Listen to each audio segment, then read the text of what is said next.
One day, a family was frustrated with their cat because it kept eating their food.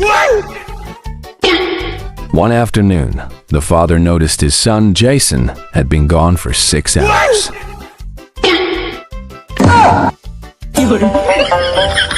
When Jason finally returned, the father asked, "Where have you been?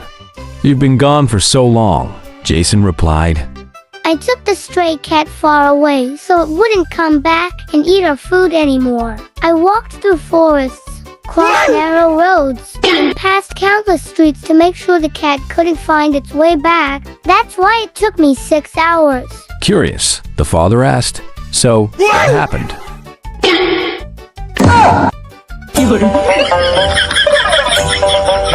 When I was ready to come home, I got lost.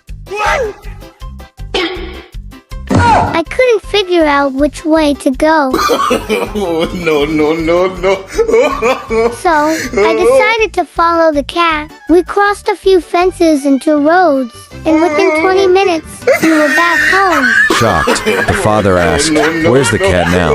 Jason replied, Downstairs.